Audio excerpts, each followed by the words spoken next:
There's nothing more rewarding than doing your own thing and being rewarded for it. The rewards are terrific, and it'll never be easier than doing that tomorrow. As difficult as it'll be to do that tomorrow, it'll never be easier.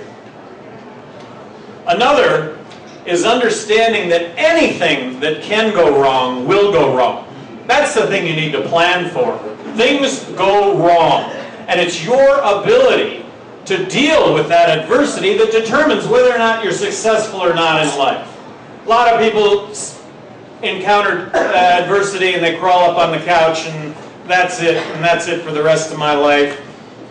That's one way of dealing with it. Another way of dealing with it is deal with it and move on. It happens all the time.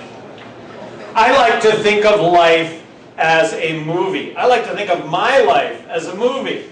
I'm the producer, I'm the director, and I'm the star. Do I like what I see on the movie screen? And if you don't like what you see on the movie screen, who's in charge? You are. You can change what you see, and it'll never be easier than to do it immediately.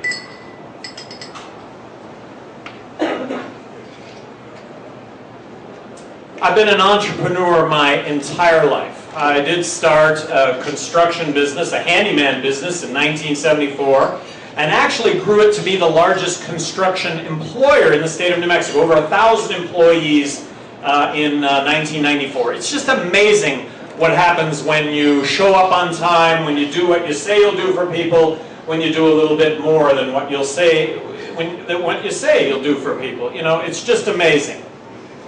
I sold that business in 1999. Nobody lost their job. Business is doing better than ever. But I learned a couple of things in business that I think are really important. One is share in the profits. It's amazing when you share in the profits and everybody's pulling the wagon in the same direction. It's a magic formula. Share in the profits. Another thing that I learned. I may have hired and fired more people than every other presidential candidate running for president in 2012 combined. I may have done that, all right?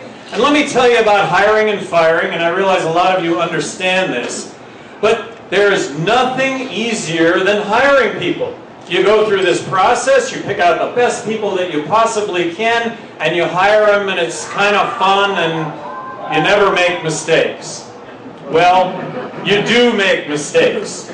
And if you can't correct those mistakes, you end up broke. So you got to fire people. And there's nothing harder than firing people, but if you can't do it, you end up broke. So this is actually the breakdown in government. The breakdown in government is, the public sector is, we elect a whole lot of people who have never hired and fired. And because they've never hired and fired, they find it really easy to hire. And because firing is so difficult, there's nothing harder than firing people in the public sector, they avoid firing people. So it becomes very, very dysfunctional. In the case of Obama, never hired, never fired. He hired a whole bunch of people who have never hired, or more importantly, fired, and that's how dysfunctional all that is. And then you had Mitt Romney saying during one of the debates, I love firing people. I hate firing people. Nothing is more difficult than firing people, but if you can't do it, you don't end up being successful. I have a wonderful family. I've got a daughter, Saya, 34, son Eric, 31, fiance Kate Prusak. I'm in love. We're going to get married one of these days, but it's terrific. And a year ago, at this time, we were, as a family outing, we were climbing Aconcagua, the highest mountain in South America. And everything that can go wrong will go wrong, right? On summit day, we get up, we're ready to go at 4 a.m. We take off at 4 a.m. The temperature is probably minus 50 degrees because of wind chill. We're at 20,000 feet. We're going to 23,000 feet. At 21,000 feet, the guide plops down. Hello, are you okay? No, I'm too cold. I'm going back down. It took me about 10 seconds to realize that this is going to make a great story for the rest of my life. Well, how do we get to the top? I mean, come on. Anyway, without the guide, we made it to the top just fine, and everything worked out. But anything that can go wrong will go wrong. I'm also a competitive athlete. I am a competitive athlete. That's an oxymoron. I'm 61 years old. How can you be a competitive athlete? Last year I did the 24-hour mountain bike national championships. Going into it, I thought I would be the national champion for 60 plus. Well, it turns out that they only had one category for solo male participants, and that was open.